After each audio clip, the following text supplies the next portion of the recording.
Chase Kosterlitz. Yes, sir. Welcome to the podcast.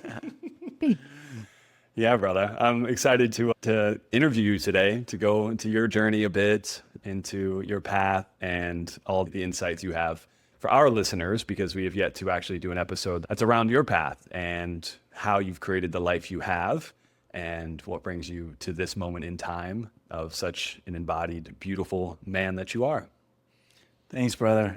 Yeah, before the podcast, we were spitballing some ideas and where it could go. And it's strange and beautiful to examine your own life. You should always be doing that. I think it's good. But through the perspective of, let's do a podcast on it. Yeah. So yeah, I'm excited to dive in. Yeah, man. There's so many paths we could go, and I think we're going to dance around things a bit. It's not going to be a linear, like when you were born till now thing. But I did want to start with reflecting some things that have been said about you in the community. All the things. No, but things that you might not feel or recognize yourself or think about. You said you don't think about it day to day, about how you're moving necessarily. But I noticed these themes about how people speak about you and speak very highly of you. And so I wanted to start by dropping into these pieces and then seeing how you felt you've intentionally cultivated these parts. Cool. So one of the main things that I hear is how amazing of a father you are. That's a very common experience I have, and I can echo that back. But how you seem to show up for Stella, which is your daughter, and how much you balance between giving her structure, letting her know where there's yeses and nos in the space for boundaries, as a kid should have, but also to let her have freedom, like to let her add ecstatic dance, to let her have the freedom of her expression. And yeah, just curious on that little nugget on being a father of a 9-year-old, right, in the path of fatherhood. I think is an interesting place to start. Cool. Thanks. Yeah, it's funny. I don't feel like a dad. Like, it's wild that I almost have a 10-year-old. Yeah. And beautiful. And it's been such a journey. And as she approaches her preteen years, like, I'm sure there's more exciting surprises, and we'll have to do a follow-up episode. But yeah, I want to say thank you for that reflection too. It feels funny to give parenting advice. So this is it's more just my experience. I would say one of the big things is not being so hard on myself. And I think this might be a theme across different areas of our conversation. But as a parent, I think most parents, they want to do a great job for their kid. And especially now with all the information, it's great that there's a lot of information. And I think we can be like, oh, am I doing this right? Am I doing that? Their diet, or like how we talk to them. And I want her to have a growth mindset. But I said this word that might put her into a fixed mindset and all these things. So I would say to our listeners out there who are parents or who aren't, you're doing the best you can, and that's good enough. And this is something that came through in a recent journey. I think for myself, I shared, and it seemed like you as well, that we're all just doing the best we can. It does feel like practical parenting advice, because if you are showing up for yourself and you're not being hard on yourself, then you're going to be able to show up better for your kid. I feel super fortunate to be a father to Stella, who's a spunky little girl who lots of people tell me I love her to death and I think she's the greatest. And lots of people reflect that too. She's like a unique, special little kid. All kids are. All parents probably feel that Stella's way. the best, though. But she's the best. No, and so I feel fortunate, because I will say, like, I see my Stella's mom and I are divorced, and they have a son who's also adorable, who I love, who I feel like an uncle to, and he's wild. Like, boys are just different. So to any parents out there that have boys, and I love him, and he's cute, and that's just a whole other experience. And I think a common thread between whoever you're parenting is to be easy on yourself. You're doing the best you can. And then from there, I think a big thing is just getting out of their way, getting out of the kid's way. Let them be a kid. I don't always do that. my own conditioning, my own things come in. But I think through my experience, it's like there's so much wisdom, and I learned so much from Stella. And if I could not project my own wounds from my childhood and the way I think I should be parenting, or that she needs to be disciplined this way, and just get out of her way in a lot of the areas of her childhood, she's going to figure it out. We're going to figure it out together. So That's cool. That's a really beautiful reflection to be able to learn from her as well, which makes sense. We should have the capacity to learn from everybody at every age. But as a parent, to hear you say that, to be like, I want to learn from my child, because she obviously has so much wisdom as a kid in her curiosity and that childlike mindset. And the fact that you're letting her be in that embodiment is a big deal.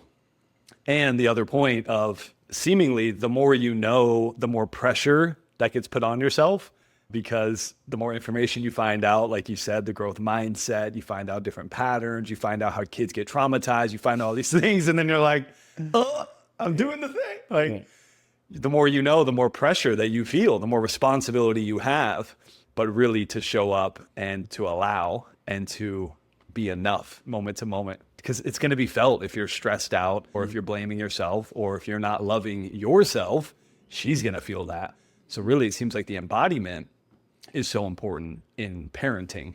And that leads me to the second point of the reflection I get a lot, which is, you're such a loving man. I hear this over and over. In the past 48 hours, 2 people have reflected that to me. Man, Chase is so loving. Like, he's so kind. And they're like, you wouldn't think it. He's a big, strong man, and he's so kind and so sweet. And that weaves into what you're saying about your parenting, is because if you're leading with that, like, she's going to connect to that. You don't have to tell her she needs to be loving. And then if you say something and then don't do it, that doesn't stick. But if you lead with the doing, with the embodiment of it, obviously that's the way you want to parent. But with the loving and the kindness, how do you feel like you've cultivated your heart? Is that something that's always been like, oh, I've always been a kind, loving person? Or is that something you've intentionally curated? Yeah. And obviously these are reflections from other people. And so that's why I'm telling you, because I'm curious on how you feel you've been able to become such a loving man. Yeah.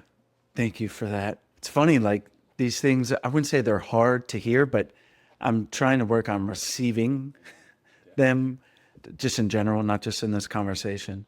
I think a lot of it goes back to childhood. I feel super fortunate to have very loving parents who showed their love through words of affirmation and through physical touch. And I felt very loved. And then at some point, I felt that it wasn't always this way, of this evolution of where I'm at, that and it's ongoing, that there were lots of like walls or like a shell built up, but because I felt, how could I describe it, like competitiveness with the world in a sense, because literally I was a college basketball player and then a professional paddler, and and it was like this kind of block that I've more recently unpacked, really in the last 5 years. But that, like anger, I think a lot of young men or type A personalities might be able to relate to this, but it's like in this drive of that relentless drive, and I'm not saying this is necessary, and like this drive of I won't let anything get in my way of success. And for me, it was in sports, and that built up like this shell where it was like, it was unconscious, obviously. And I'm not saying I was like this big hard ass that was terrible to be around. It was probably mostly just internal, but I felt, and like you talk about loving outwardly, I think it was more of a, like the inner self-love, that if I am not successful, I am not worthy of love. And that goes back to childhood. So I would say, just unpacking that has been something that has allowed me to show up more lovingly for the people in my life, maybe to have that reflection from others.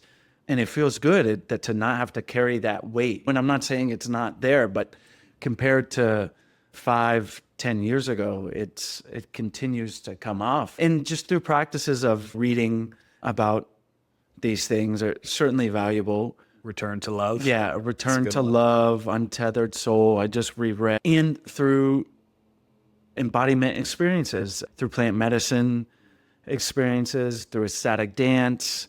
It's an evolution. You've taught me a lot about being open and how you show up in the world, and it's a constant practice. That bridges perfectly into the ecstatic dance space, because that's another reflection that I hear, that you are playful and you're very open on the dance floor. And that's something that I've seen evolutions with it, because I think the first time you were really starting to do ecstatic regularly was at Norte, back when it was on the Wednesday nights 3 years ago. And then now it's a regular weekly routine. Stella also joins. But I've seen evolutions in the dance floor with us together. And now we're like cranial spinning and doing contact every time we're out there, which is great. And it's often reflected as, Chase, for being such a big guy, like he gets down and he's having such a good time and he seems so playful and open. You want to speak to that a little bit about like how specifically with expression, with dance, it's something that I often talk about and think about because it's a lot of my work, a lot of my world. But obviously there's many men that aren't in that space, don't feel free enough in their bodies without some sort of intoxication to actually dance, to move, to play, to feel free enough in their body, to have enough permission to do it. And obviously you've cultivated enough permission where now I see you on the dance floor, you got your fan, we're like rolling around, making stank faces and just like playing, right? And there doesn't seem like there's a block around that expression. So maybe you could speak to that journey a little bit. Yeah. Again, I got to give you credit for setting a tone of permission slip and making it exciting to get out and dance and explore that. I would say a big thing is just getting out of your comfort zone. I always liked dancing, going back to being a little kid, and then it seems like a typical journey. You go to high school, college, you start drinking a little bit. I was never a big partier, and we would go out, and that's where I would dance. And ecstatic dance was barely a thing 15, 20 years ago. But I think just getting outside of your comfort zone, and I don't want to say like forcing yourself, but I think in general, not just in dance, if something feels uncomfortable, to me, that's interesting because that's where I want to go, because that is often where there's growth. And yeah, dance, I was open to ecstatic dance. I wasn't, and then it's like a muscle. Like the more you go, and I don't think you need to go and be like, all right, like today I'm gonna do it. And there's got to be some kind of pressure there. It's been like a very, let's say, gradual evolution of going pretty consistently for 3 years, and the exploration continues. But just pressing on those areas where if it feels uncomfortable, there's something there to dive into. And I don't think there's I could give specific tips that have maybe helped me, but I think it just continues. But that if you feel really uncomfortable with the idea of going to ecstatic dances, but you're open to it, just go and don't think too much about it and close your eyes. And I know it's your arena. There's so many things you could do, but yeah, dance, we will do a full episode on. We'll bring maybe Ali or somebody that's literally a professional dancer in that space, because it's one of the best things we can do for our expression, going back to like primitive times. Like if we can be in community, so healing. And there's so much research around dance and why it's so valuable. But I'm curious with this because it's not necessarily about ecstatic dance, right? It's a place and a space of permission, of expression, and of community. And so you're checking a bunch of boxes, and you can also do it with your daughter. So that's a cool thing. I can't imagine being a kid growing up with my parents being sober, just getting after it regularly. That is so cool. And then me being able to interact with them and their friends and all that. There's kids to elders, but there's so many parts of it that ecstatic dance checks boxes. It doesn't need to be dance. It's whatever version it is for the person that allows that sense of freedom, expression, and maybe the edge of comfort. But outside of the dance floor, outside of the shala, what do you feel like it's done for you in your life, in your expression, in your manhood, in your relationships. Because of course, on the dance floor, there's a lot of magic, a lot of beautiful things. But off the dance floor, do you feel like there's other kind of ways that it's weaved in and affected your life? Yeah, totally. I think the thing that comes to mind is like inner child. Yeah. And I love ecstatic dance, like you said. Like I feel like it's dance, but it's play. It could be called ecstatic play. And I'll definitely dance, but I feel like most of the time I'm playing. Like, and it's been a great way to rediscover my inner child. And I don't think it was as buried as it can be for some people, for sure. And it's definitely carried into like surf too. I don't do it all the time. And it comes from this programming that I mentioned of I have to, in order to be the best, like you got to be serious and focused and this and that. And no, have some fun. Life is more fun when you're playing, being silly. And so a permission to do that. And it's the ecstatic dance is a great way to just like embody that and then carry it into the rest of the week. And and certainly having a child is going to constantly be an opportunity to play. And and I would and I know you talk a lot about this, but don't take things too seriously. Like there's lots of quotes on like the cosmic joke. We're on a rock spinning through space. That's wild, and relax. And I'm not saying I do that all the time, but I love trying to take that perspective. And because really, if we can have that in the forefront of our mind, like with whatever we're going through, it's super valuable. Yeah, it's a good reminder that we really have no idea what's going on, and we think we do. And when we think we do is when we get very serious, because I know, and I'm going to control this thing. When I know you've had your own path with control, which is the competitiveness, because it's like, if I have control, I can win, I can compete, I can do this thing, assuming there's a right path, which is a whole thing. But I love what you're saying, if you can have fun and get shit done, basically is what you're saying, which I love, because it's very true. And we can actually learn a lot more when we're in a state of play. It's shown that 100 to 150% better at retention and learning when we're in a state of play. And that's also effective when we're doing hard things. If we're in that state of play, the curiosity, like it's going to become better. Dance can be hard. If you go out in a playful way and manner, it's going to be more interesting and more appealing. You're going to learn dance moves quicker. And ecstatic play is a good way to put it. Another thing that people often reflect when they'll talk about you is Surfer Chase is obviously your name in the community. It's maybe I started that, I don't know. But people know that you love to surf, and they're like, oh, okay, it seems like Chase is always surfing. And it's not just that you're always doing that activity, it's that you love that activity and you prioritize that activity. I don't think there's a lot of people that get referred to themselves as something that they're interested in, that isn't their work, and that isn't something that's a personality trait.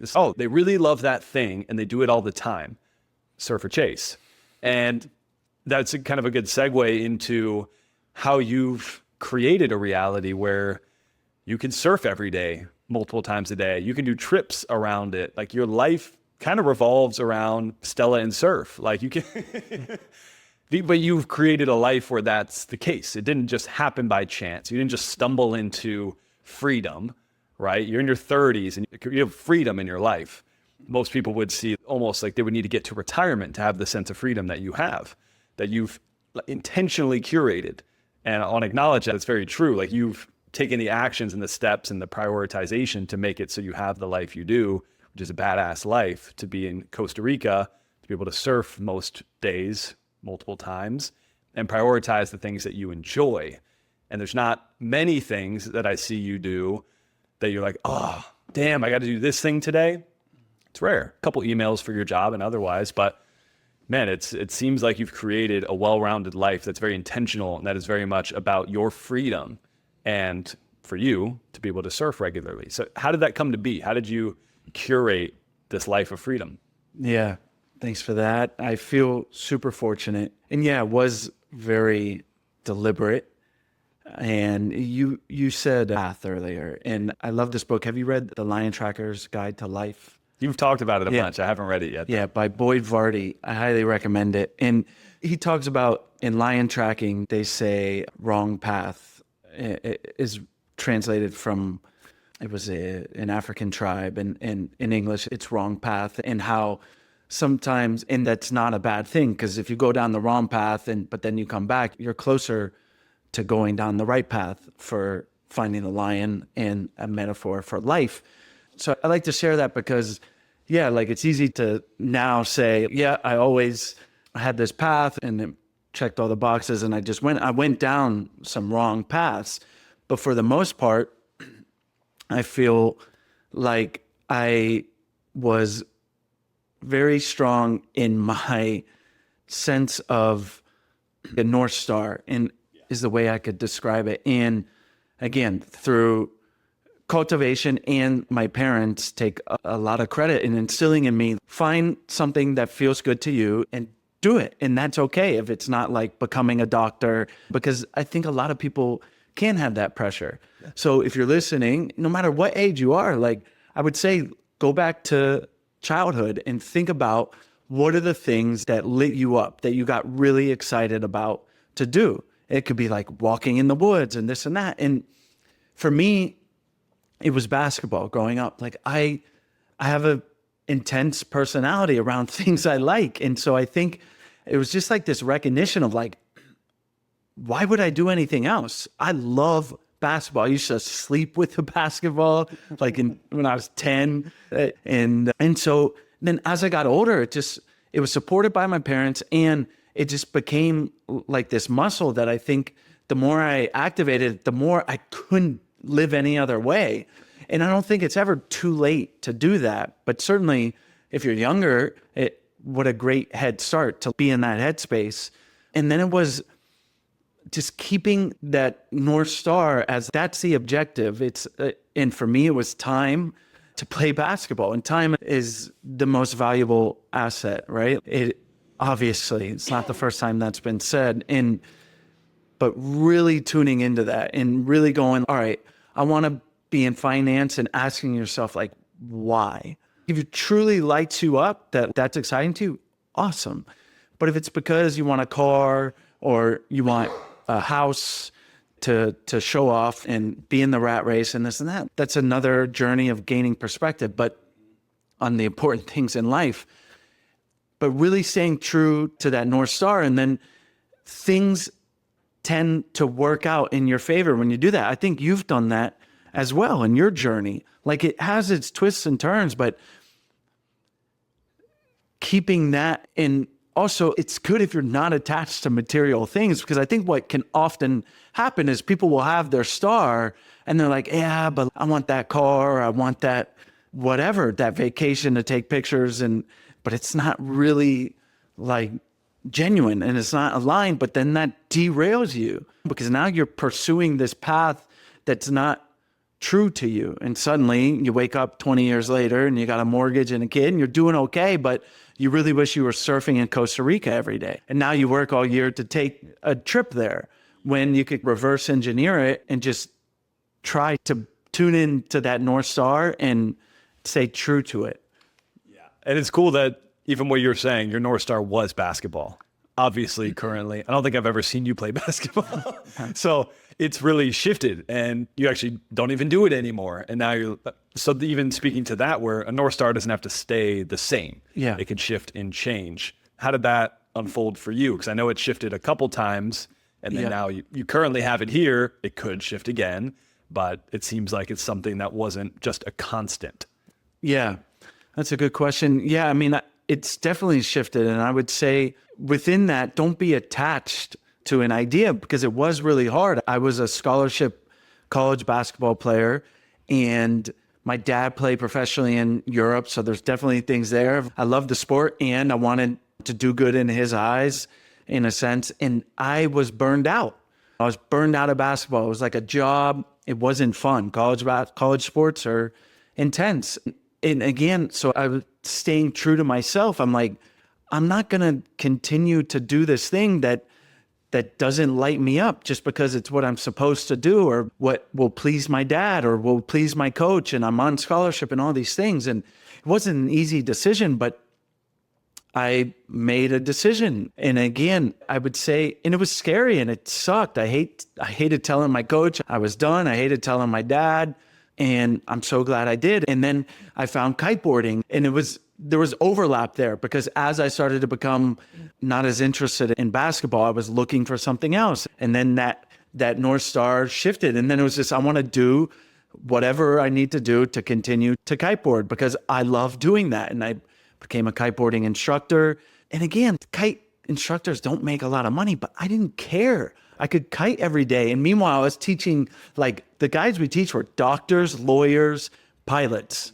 Those off, and that's great. And a lot of them had time, but a lot of them were trying to do everything they could to take time off to kiteboard. And I'm not saying that's not wrong either. Like maybe they were fulfilled in their jobs, but that's where I say like the reverse engineering of you don't necessarily need to become a doctor to kiteboard, to have money to travel to kiteboard, just become a kiteboarding instructor. Like try to play those mind games of if it's something that you want to do. And my parents instilled this in me. It's like, you don't need to necessarily work your whole life in order to afford that lifestyle, right? So tune into what it is that light you up. And maybe it's rock climbing, maybe it's hiking. And I'm sure there's a hiking guide job that you can do, but you're going to have to make sacrifices. But yeah, I could go on, but that's it. I love it. I love seeing the energy around it. It's great. But it's so true. And it's actually a very rare path that you see people go down. It's, I have this interest. It's not just a hobby, because often hobbies are hobbies and I do it on the weekend or I play every once in a while, but you made your hobby your life and you're like, I like this thing. I'm going to do it all the time. And it's pretty fucking awesome. It makes sense. It makes sense if you just, you should just do that. And then find out a way to get paid for what you love, which is obviously one of the paths of Ikigai, one of those Japanese archetypes of how to create a life that you desire. It's like your purpose can be in the thing that you enjoy, and then the way you can be of service. And those things come together to create how you can show up in the world and then get paid for it, which I think you've done beautifully. So we went to kite surfing. Then we went to stand-up paddleboarding, right? Do you want to talk about the pivot to that? Because then we went there, and then obviously went to surfing now. Yeah. So a couple iterations. Obviously, when you get to kite surfing to paddleboard to surf is not that far of a stretch. But what I notice is you go all into the thing and you drop the other thing. I don't see you paddleboard ever. I don't see you kite surf ever. I just see you surf now. You don't dabble in a little bit of basketball, a little bit of kiteboarding. You're just like, nope, I'm all here. Yeah. And so we can talk about the iterations and how you've created wealth around these things, because that's got to be hard for people to understand, because you can be passionate and create space for it. But how did you continuously find ways to create money? And even if it wasn't your priority, you don't live a poor lifestyle. You're well off and you're able to afford basically anything you want from what I'm aware of. So you've been able to create. I don't want a whole lot. Yeah. That's a key too. Yeah. But you have good things, right? Yeah, you have what you need and a little bit more. And so you've been able to create wealth around the things that you love. So I'd love to hear like the iterations through that, and like maybe also some of the challenging parts of that I don't know of that path, where it's, I just love to do it. I'm not making a bunch, but do you always hold a vision of I will get paid a lot for this? Or was that not even part of the equation and it was just enough? Yeah. Good question. I would say, I touched on it too. Like the things that you own you. And my dad would always say that. He didn't always live it, but that got drilled into me. And so that I think is a key to this whole kind of journey of like really examining, why do you want that house, car, clothes, whatever it is? Because that to me can take you off a path of doing what lights you up. And I think, it's funny, like the idea that a hobby is like a thing you do on the weekends. Like I don't relate to that at all. Like I'm all in, and that's my personality. But I think a lot of people would rather do like the thing that lights them up. But that's like a whole other kind of podcast of discovering that, because I think it is drilled into us of you need to do this and get this kind of job so you can buy a house and the white picket fence. That's changing. But I wasn't always able to buy any surfboard that I wanted. To me, that's like true wealth. It's time to surf and buy the surfboard that you want, maybe travel to the place. So when I got into stand-up paddle racing, it was, again, that was what's fun to me. And I saw an opportunity. It was just as the sport was really being created. And I saw an opportunity to get in at the ground floor of this sport. And it was fun. And I was like, this is great. I get to do something that's fun and exciting. And I was racing. And this is better than, I don't have another job that I'm passionate about. It's not to say that's what I'm saying. Like, if you're passionate about law and you want to go to law school, like, awesome. For me, I really like to do sports and movement. And so I got into paddleboarding. First race I ever raced in was one that I organized in the Gulf Coast of Florida in St. Pete. And I saw it was very clear, like, all right, I can play college sports. Like, I have that training discipline.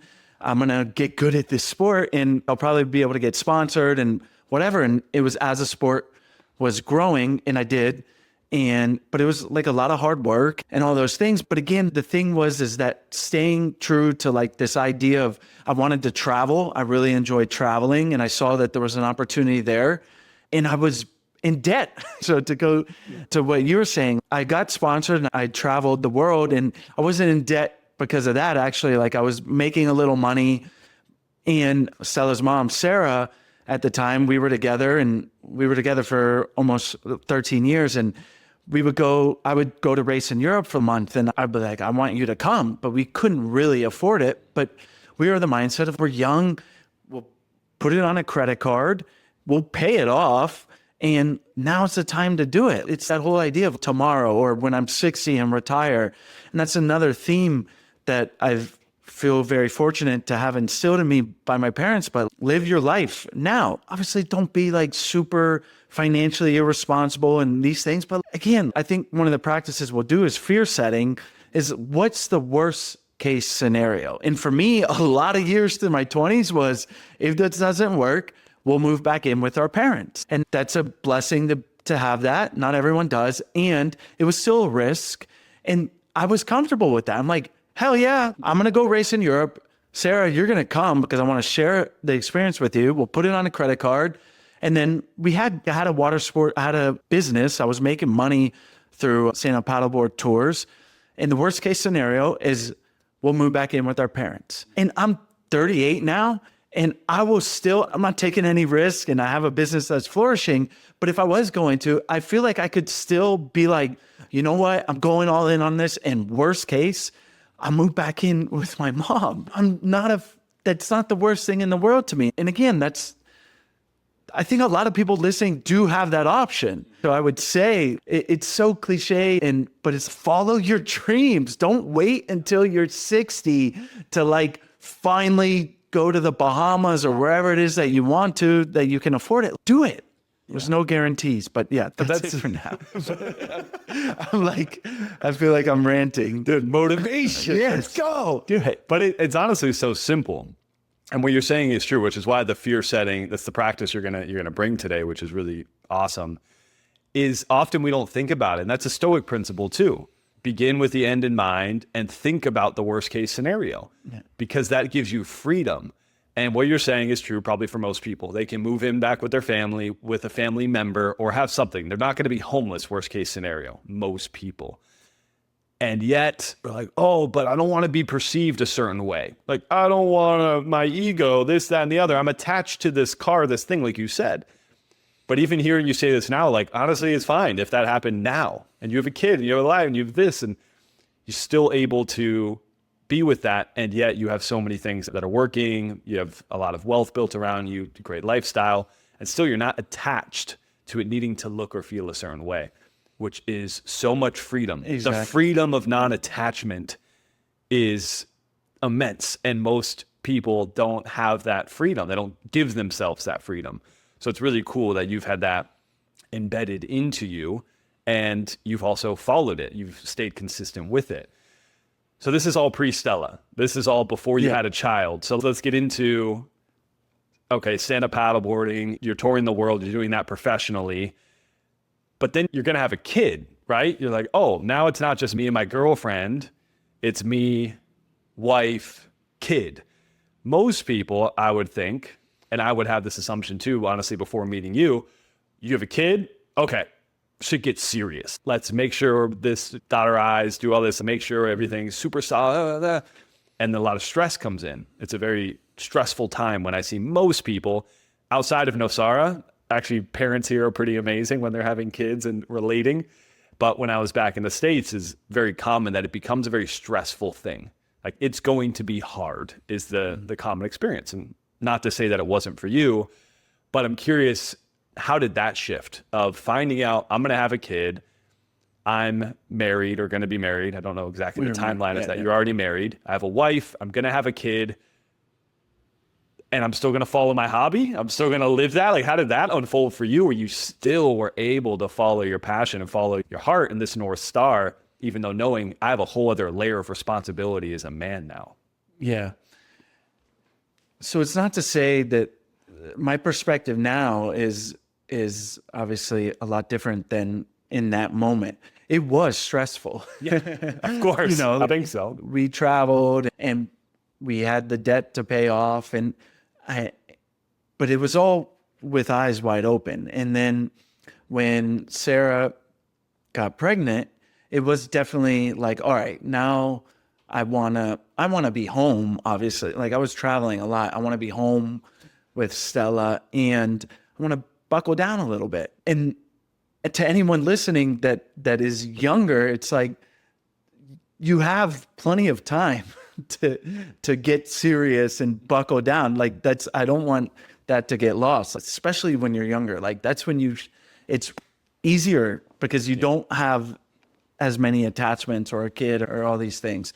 But even when you do, yeah, you can still do the worst case scenario. And I would say, but through following that North Star, which was, it was basketball, then kiteboarding, then paddleboarding, then surfing and foiling, it was tune in to what lights you up. And you might work in another industry or whatever, but just don't make huge sacrifices that are going to set you back in such a way that now you're working 48 weeks a year so that you can do that thing that you love for a week. Like, it's just a mindset. How do you do that with a kid? Yeah. Because like the perceived pressure and everything, and that makes sense that you did have that. Yeah. It's like priority is the kid. It's not lighting me. It's not me being lit up. It's me showing up for the kid. Obviously, they can both exist. It's amazing that you were able to prioritize that, because the reality is if you're lit up, you're going to be a better parent. But how did you still prioritize that, even though knowing a new set of responsibilities coming? Yeah. And everyone has a different tolerance for risk. And safety does feel good to people. So I feel like maybe a higher tolerance for risk as it comes to taking what some might perceive as a risky chance to take an opportunity to run a stand-up paddle surf school in Costa Rica, which is what happened. In that moment, I said, if it doesn't work out, like, I'll get a job as a waiter. Like, I'll do what I need to do. I've always felt, again, like, fortunate to have some level of intelligence, some level of entrepreneurship, to know and trust in myself that I'll figure it out, if that makes sense. Like, trusting in yourself, running the worst case scenario. And that's honestly how I was able to stay the path, stay true, and balance that with having a kid and that responsibility. It did weigh on me. It wasn't that it was like easy. I felt pressure. And then through COVID, it was very hit or miss, like up until pretty recently. And I would say that if it all failed and that I had to move back in with my mom, let's say, like worst case scenario, if that played out, like, I wouldn't have had any regrets. It was like, I tried. And to me, that is one of the things that I don't try to avoid it, but I just live my life. If I want to do something, or if something lights me up, I'm going to make that the North Star. And if it fails, fine, but at least I can go, I don't regret trying. And I think that's a huge part of this where, and again, I want to say people's tolerance for risk is different. They might feel like horrible and sick because they're like, I just can't do that. But you got to ask yourself the questions we've been saying of like, why do I feel like I need to do this? Is it to please my father, my parents, to buy the car, this and that? Yeah. The practice that I love to do on that is like a deathbed meditation and going to the end of my life and looking back. Like, trying and failing is much better than not trying at all. That's where regret comes in. Regret doesn't come in when we fail. Regret comes in when we didn't try, obviously. Yeah. And anytime I do these kind of deathbed practices, which I try to do often, at least on a weekly basis, thanks to the Bhutanese people that taught me that, it's so valuable because then it reminds me of, at some point I'm going to look back and I'm going to say, what did I do? Why did I do what I did? How did I show up? And it is in those risks. They're worth it. And easier said than done, but you've done them. You're not just saying them. You didn't just read this. This is your life. And it shows the value in showing up for the thing that you love and that lights you up. Even if it crumbles, it's worth it. I think that's amazing to hear because this was also after Stella was born. From my understanding, it was in California. And then you decided after she's 2 years old, right? That you're like, oh, I'm going to go live in a different country. And from what I'm aware of, you've only lived in the US up until that point. So you were in your late 20s and then decided new country with wife, with kid, we're going to figure it out. Like that level of belief. And then also, if it doesn't work out, something's going to work out. We're not going to be homeless. Like that risk, I think is such a great code for people because you had a child and a wife and responsibility and things you need to do. And yet you're like, this is worth it. Mm-hmm. And this is going to be good for me and good for us. Yeah. I'm curious in that, what kind of hesitations or reservations did you have? What were the hard parts about leaving the US with a child and a wife? Because as you're sharing it sounds dandy, sounds great, hell yeah. But what's the hardship? What's the shadow side of a decision like that in adulthood with a child and somebody, and then all your family's in the US, you have no family here. We're gonna go start a new life in a different country, in a town that you've never lived in.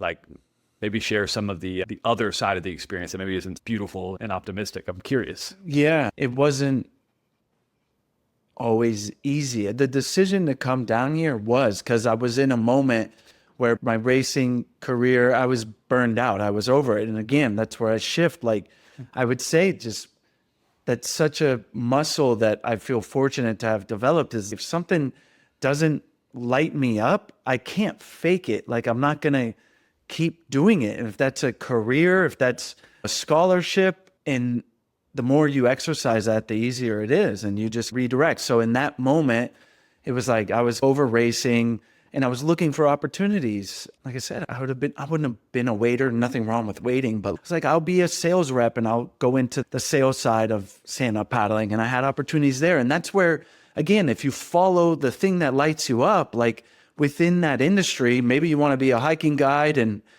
maybe there's not opportunities there, but then there's like an outdoors wear company, right? Like you can find something adjacent and you're going to feel good about it and you're not going to be clocking into something that you're miserable at. So in that opportunity to eventually buy the stand-up paddle surf retreat that I have here in Costa Rica, there was some risk, and it was, again, like worst case scenario, but it did weigh on me, like, because financially there was stress. And we were, Stella's mom and I at the time, were at a point where it's like, all right, if this doesn't work, we're moving back to the States and we'll like reassess and we'll go into the corporate grind. It'll be, like I said, I was going to be a sales rep, but that was like, we'll do that, worst case. And it was hard. It was like hard. It wasn't scary in a sense because I was like, I'm surfing every day. I'm working hard, but I'm like lit up by that lifestyle. And then COVID happened and that was its own thing. And that really coming out of that was like, all right, this has to work. And Sarah and I actually got divorced that same year. We were navigating that. And then it sounds so simple, but then it worked. Like, then the persistence and staying true to that. And like, I even was like, I'll take a loan, like, in order to make this work. Cause I believed in it. And I believed in, one, like the business could be successful, but more importantly, I believed in what I wanted in my life. Like, I wanted to live in a place that was beautiful, that I could surf in warm water. And this was like the opportunity to do it. So I'll go into debt again if I need to, or more debt at the time, because I'd rather do that than do something that doesn't light me up. So that's like that common theme. It's great. The value in being persistent, and you wouldn't call it this necessarily, but holding the vision, like holding the vision of what's possible. And then in my words, I would say like leading with embodiment. You're like, I want this to work. I'm going to make sure it works. It works. Yeah. And then if it doesn't, we pivot to a thing and make it work. Yeah. The simplicity of reality, when you break it down, it's like things can break down to being pretty easy in that way most of the time. Of course, there's exceptions. But you mentioned something, which is I notice when I'm burnt out, and you start to train that, you started to realize when you're burnt out, I imagine that shows up in relationships. Mm-hmm. I imagine that obviously that showed up in career paths, in your purpose, your North Star. I imagine it shows up in many areas in your life. What is that noticing? Because for me, I go to somatic, I go to the body. Mm-hmm. Oh, the body, that's where it shows up. It could be maybe in your thoughts, in how you relate to the thing. I don't know, but how do you start to identify this is the closure of this thing, whether it's a relationship or a sport or a career, or I imagine you would see the interrelatedness of being burnt out, or this is the end of the chapter. This is complete. Yeah. How do you start to train that? And how do you do it personally? And then how would you recommend people start to get in touch with that? Because I think a lot of people have a problem with quitting, which sounds contradictory because you'd think the thing is, like we're saying, stay consistent. Stay consistent until you know you need to quit, and then quit quick. The power of quitting is so important. Yeah. Like the ability to win, the ability to stay on track is amazing, but to quit when you know it needs to be over is so important. And that's what allows you to be where you are now. If you were to stay with basketball, you're like, I can't quit. You would be unhappy, maybe an NBA player, maybe you did the thing. I wish. So athletic. You don't, like a piece of you would have wished that, but you wouldn't probably have been happy, even though you kept going the path. Yeah. But you knew when to quit. How do you train the muscle of knowing when to quit? Yeah. I would say for career and sports, I'll address that, and then we'll talk about relationships, because I've definitely been better at one versus the other and come at them from different angles. But I would say really understanding why it is you're doing the thing you're doing is the most important part. One, that's going to help you find that North Star, the thing you like. And then for quitting or redirecting, often I found personally, and then through relationships and people sharing, is people do things for reasons that often they might not even be aware of. And so I mentioned this kind of earlier. I think it's really common. Like your parents were doctors, and so you feel they pressured you, not even subconsciously. They're like, you got to go into the family business. And then suddenly you realize it's not for you, and you have so much trouble quitting because you don't want to disappoint your parents. And I think often, and so for me, the first thing I pivoted from was, like, the big thing was leaving my college scholarship to play basketball. And it showed up, I would say, somatically and just through my thinking. I was like, this just didn't feel fun. It goes back to play. Like, I want it to feel fun, and basketball was super fun. That's why I never had to like struggle to get up at 5 to train before school, because I loved it. And I went in with an intensity and a passion that almost, when it starts to not light me up, that it's hard to get up at 5. And then I go, what's happening here? And I'm not saying there's not times that we push through that, but tune into that. And then if that's persistent, go, okay, now why do I feel like I need to keep doing it? And you'll probably find that it's these subconscious patterns. It's going to be from probably your parents first, and then your friends, and then society. And it's all the things that they tell us.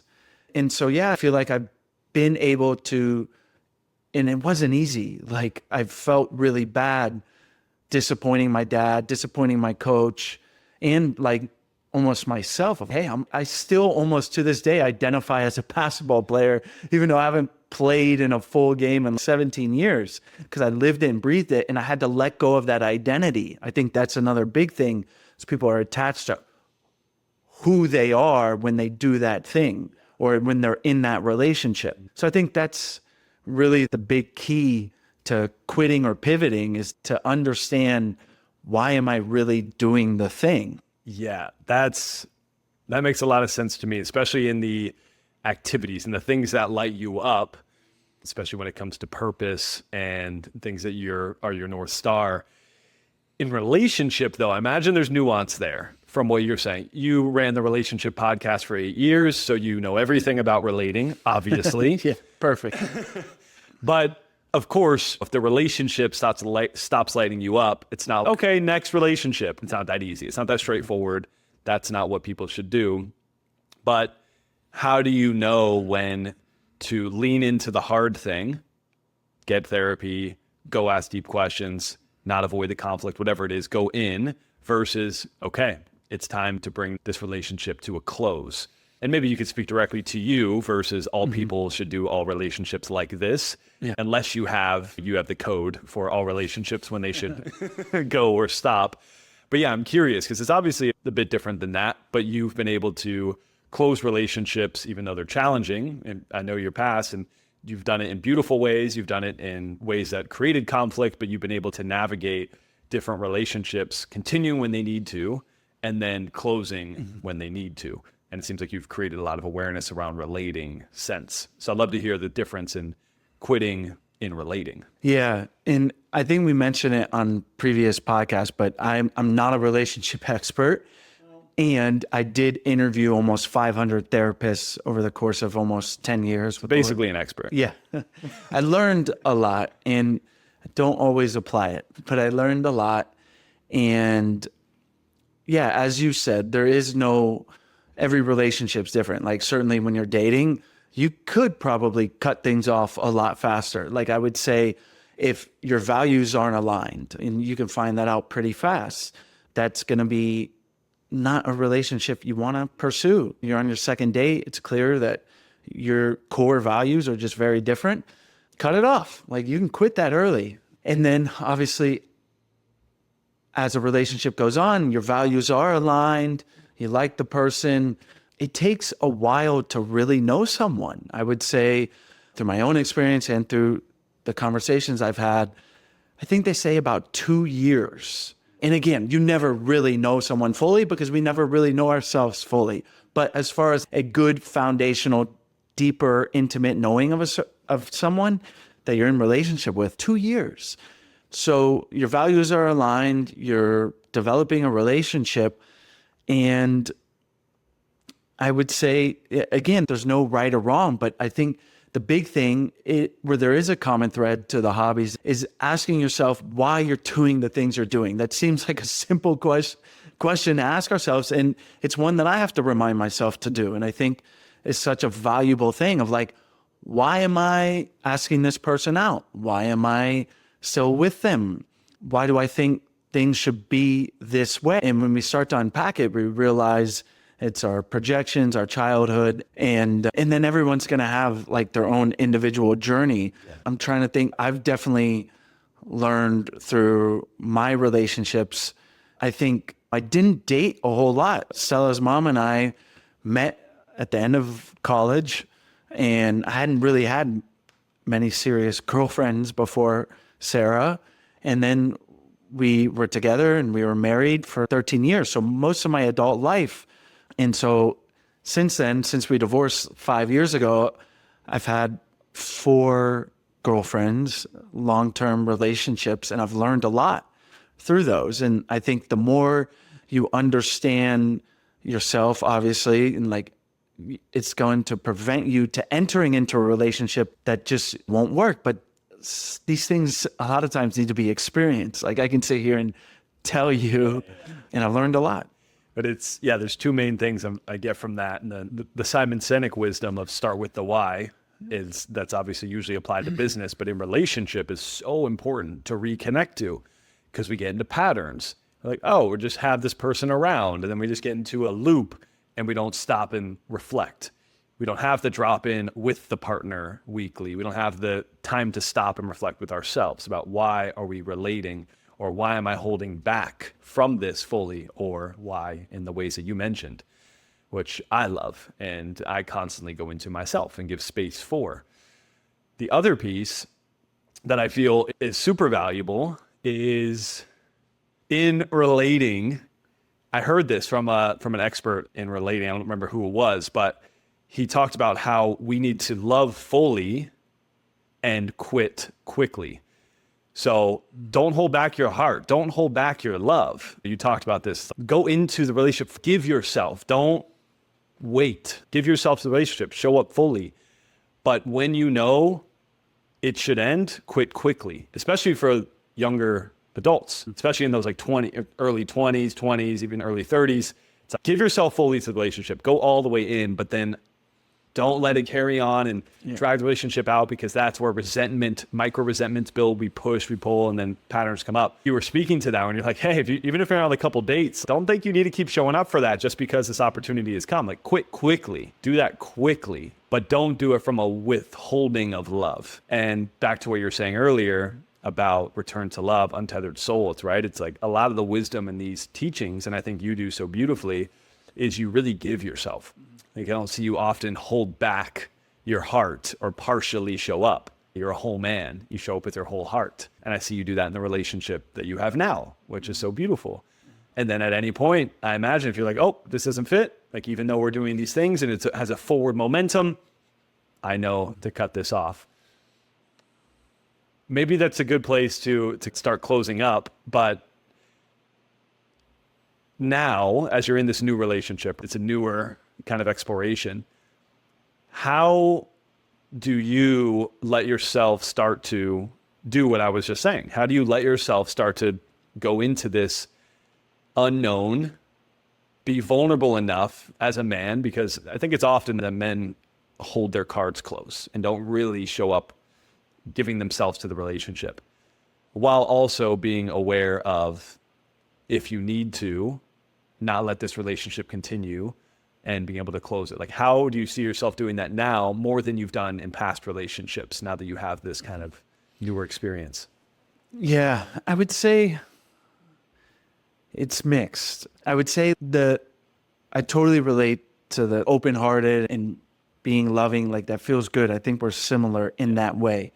And for me, the pattern that I noticed is what, like, that open-heartedness and that all-in was maybe coming from a little bit of an anxious place of, if I love this person enough, like, they'll be mine.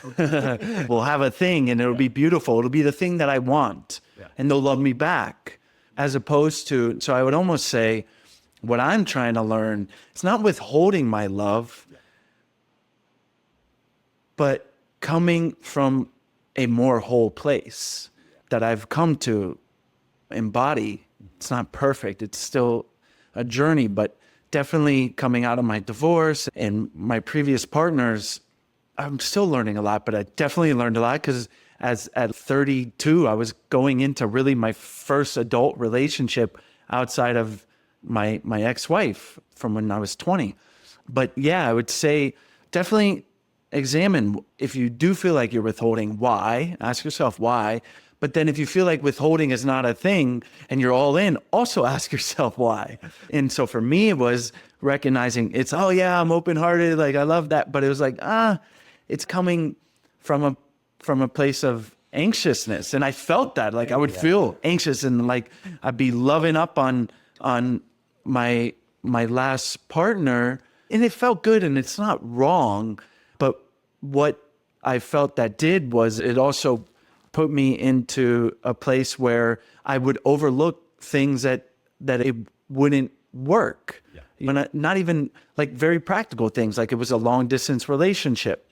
And so there was like an element of safety of, I can love fully, but not really, because I know there's an out.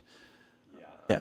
Yeah. And I would challenge that some of that is not true love, because it would be like, it could be I'm loving for something, because it could be the anxious attachment of, if I love, then they'll do this for me, which, as we know, that's not true love. That's not love. That has limitations. It's, if I love you, you will give this to me in return. But that all in this with love, while having the awareness, is what we're talking about, the awareness of, if it needs to end, I will quit this thing. And not being attached, which has been the whole theme of your journey, is being able to go all into the thing, whether it's a sport, a relationship, a place to live, and then not be attached to that thing. And I think that's a beautiful way to relate. I'm in, I'm here, I'm present. I'm not thinking about I'm here and I'm with you and I'm going in.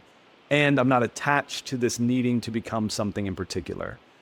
And if we can do that more in life, if I can do that more, like what a beautiful thing to be all in with my whole self and not need it to become a certain thing, not need it to be controlled to have a certain outcome or get it to a certain place. Whether that's through anxious attachment or avoidant to keep me safe, I can be there fully, wholly, without forcing.